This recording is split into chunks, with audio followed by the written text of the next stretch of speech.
Panic, soul-crushing anxiety, and the stripping of our most natural defense mechanism, fight or flight. These are three things that Five Nights at Freddy's 1 masterfully conveyed to the boring horror gaming scene. Its alluring mysteries and core fundamental gameplay completely alienated itself from anything in the genre.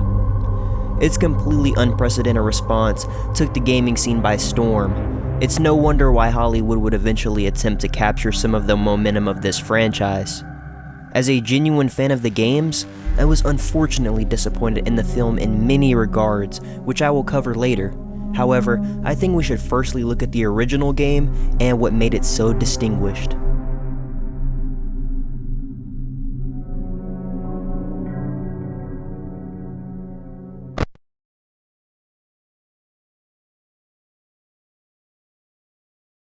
I remember as a kid going to Chuck E. Cheese and seeing the cast of animatronics.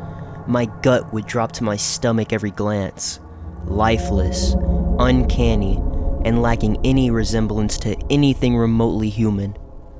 This is why I genuinely felt such strong emotions while playing this game for the first time, except this time, I couldn't hide behind my mom. I had to sit there and wait for my fears to approach me, waiting in the shadows, watching for the slightest mistake. The unrivaled horror of the first game comes from many things, but one I feel is most important is the lack of action and movement.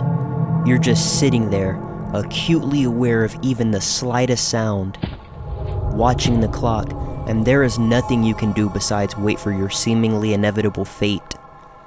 Another thing I found astounding is the mechanics of the animatronics.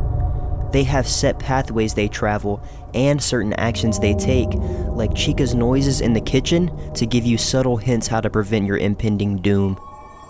While most are discreet, others are very clear, like the different stages of Foxy's leap on the cameras, Freddy's laugh, and even the camera static when the animatronics move are all tools the game gives you for your survival.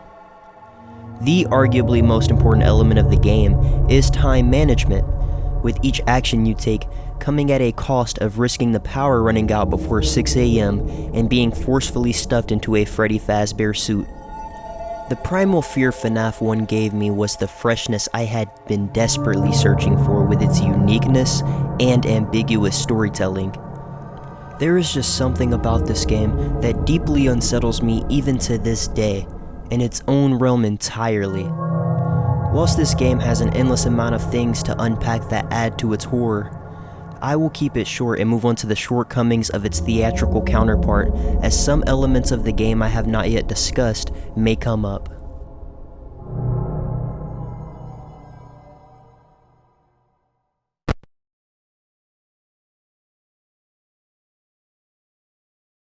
When it comes to being loyal to your source material, the Fnaf film is an example of how to not accomplish exactly that.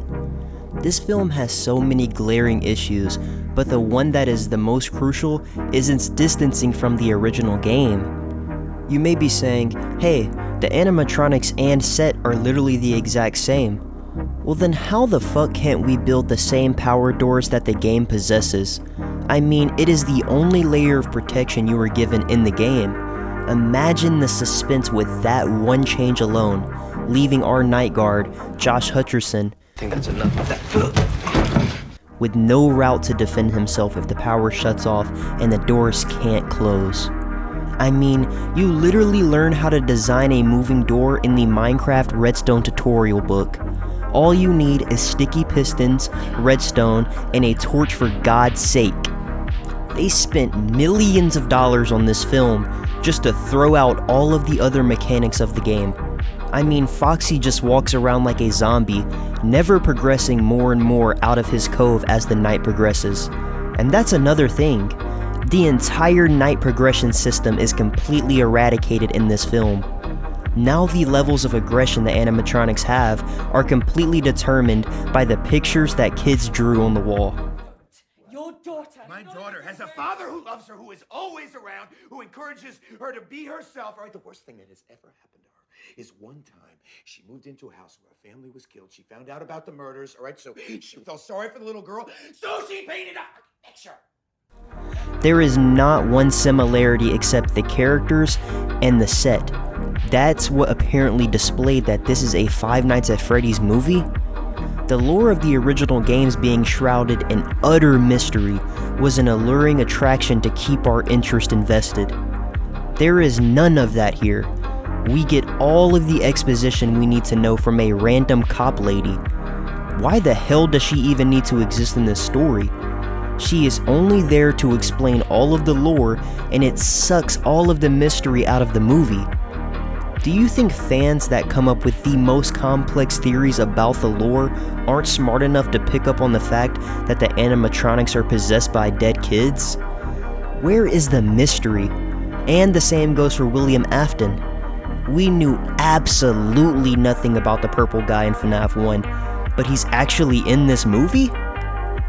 Imagine instead you only get subtle hints at his existence through Phone Guy, who isn't even in this movie by the way, and let us and the Night Guard figure out how these animatronics work, just like the games. This movie is called Five Nights at Freddy's, yet there is no mention of what night it is at all, what time it is, and Josh Hutcherson sleeps through the entirety of most nights. This film's plot is closer to Inception than that of an indie horror game. Bro is literally dreaming about eating food and his brother's kidnapping, although that food he was munching down on did look scrumptious. Where are you? Shake Shack. Really? Fucking magic, that place. What'd you get? Shack burger, cheese fries, Cookie dough concrete. It's truly pitiful the amount of things that were thrown out of this movie and a disastrously written script. Where is the horror in this film? Is it meant to be the jigsaw trap we get in the opening of the film? Or is it the porta-fort the Night Guard's sister builds with the animatronics? Did this movie scare you anywhere close to the first game? Does this movie even scare you at all? For me, a seasoned horror vet, I genuinely expected so much more from the script and scariness from this film, which I can only hope comes into play for the second.